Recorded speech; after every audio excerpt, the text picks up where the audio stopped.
We all know ancient Rome. Great laws, amazing buildings, famous leaders. But there's a dark secret about this famous time. A truth so awful it will shock you. Today, we're going to talk about how the Romans set up a system to breed human beings. Picture this. It's 50 years after Christ. You're in a rich Roman's backyard. A wealthy man, like Marcus Cassus, is looking over a slave girl. She might only be 14 years old. He's not looking at a person. He's looking at property. He checks her teeth. He measures her body to see how many children she might have. Then, he writes a number in a book. He figures she's worth 12,000 coins in profit over 20 years, if she gives birth to 8 healthy children. This wasn't a farm animal sale. This was human breeding. The Romans didn't just let it happen. They made it science. The truth is, while Rome gave us law and literature, they also built an empire on the most systematic human breeding program in ancient history. They kept detailed records, wrote instruction books, and did the math on human life just like they did for their cattle. And every horrifying detail was written down. Marcus Cassus didn't just get rich from war. His true wealth came from breeding people like animals. In 1987, archaeologists found his books. They read like farming guides, except the stock being discussed were enslaved women and children.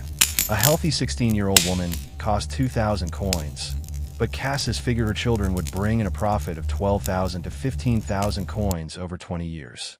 Pure coal math. These ledgers tracked everything. Menstrual cycles, how many children were born, and how many died. Women who didn't get pregnant within their first year were simply sold off at a lower price. One entry even describes buying a Greek woman specifically because her previous owner said she was exceptionally fertile and had high-quality children. The most chilling part was the breeding pairings. Like a dog breeder choosing for traits, Cassus matched men and women. Tall, strong men were paired with women from regions known for skilled workers. Beautiful women were matched with intelligent men to create household servants. Archaeological digs show the slave quarters were set up with special areas for pregnant women. These weren't for comfort. They were designed to maximize birth efficiency and keep the valuable breeding stock safe from disease. The Romans didn't just do this. They wrote instruction manuals for it. A famous Roman agricultural writer named Marcus Terentius Varro included a section on managing slave reproduction with the same scientific approach he used for sheep and cows. Varro recommended buying enslaved women between the ages of 12 and 16 for the best breeding. He said the best age for a first pregnancy was 15, as this gave the maximum number of breeding years while reducing the total loss of investment if the mother died. They got extra food when pregnant, not out of kindness, but to make sure the babies were stronger and could be sold for higher market prices. Varro advised keeping the strongest enslaved men separate for breeding purposes. These men, sometimes called stallions in the records, were rewarded with better food. Children were separated from their mothers at age 5 or 6 to begin training, but also to free the mothers up for additional pregnancies. Varro calculated that keeping children with their mothers any longer meant lost reproductive opportunities. And the cruelty continued.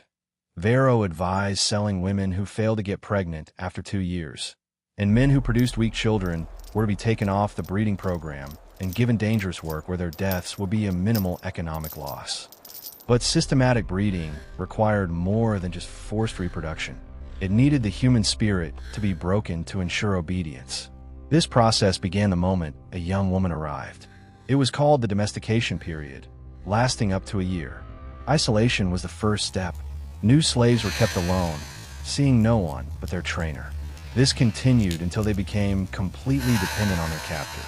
They were taught sexual submission techniques. Procedures that Roman medical texts described were essentially systematic rape, disguised as medical exams to assess reproductive health. Food was used as a tool. New slaves were given barely enough food to create weakness, making resistance impossible. Food was the reward for obedience. Being denied, it was punishment. The most effective technique was destroying their family and culture. New slaves were forced to abandon their original names, language, and religion. If a woman arrived with children, they were immediately taken away and sold to different owners. This created deep trauma and gave the owner leverage, making the mother follow orders through threats against her children. A woman who was considered successfully broken showed total sexual compliance, no emotional attachment to her children beyond basic care, and even helped train new arrivals. These women were the premium breeding stock. The most clever part of the Roman system was the verna, slaves who were born and raised in captivity and never knew what freedom was. These homeborn slaves were considered the best investment because they had no memory of independence to corrupt their obedience. Their pregnancies were planned in time. Spring births were preferred so the children could be weaned when food was plentiful. Newborns were checked right away for any defects. Healthy children were marked with brands or tattoos showing their birth year and specialization. Children were separated from their biological mothers within months and raised in group nurseries by specially trained older slaves.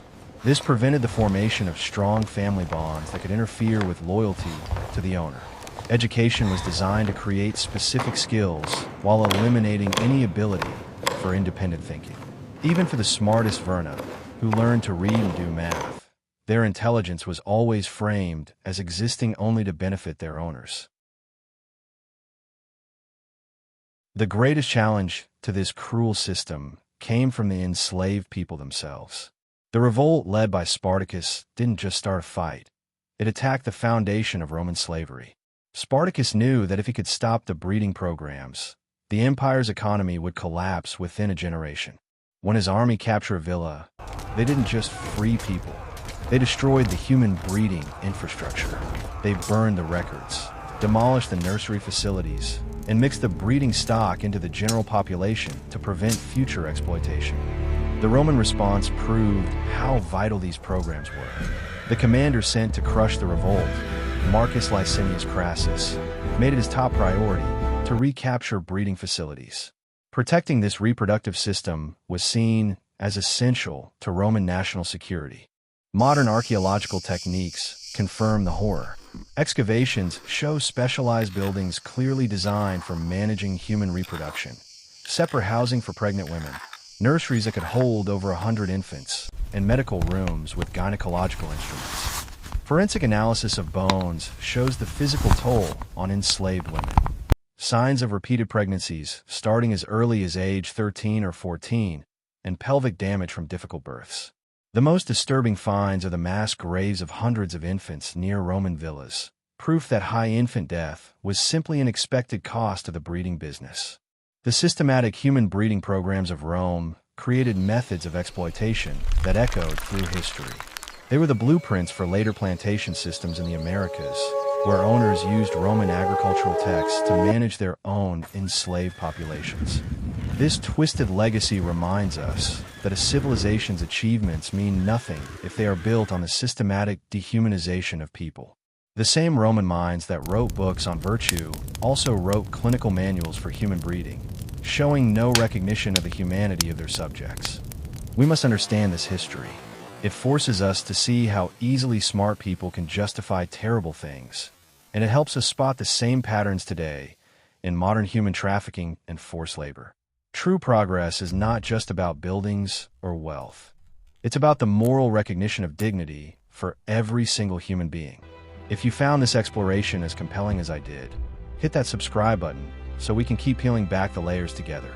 These forgotten voices deserve to be heard.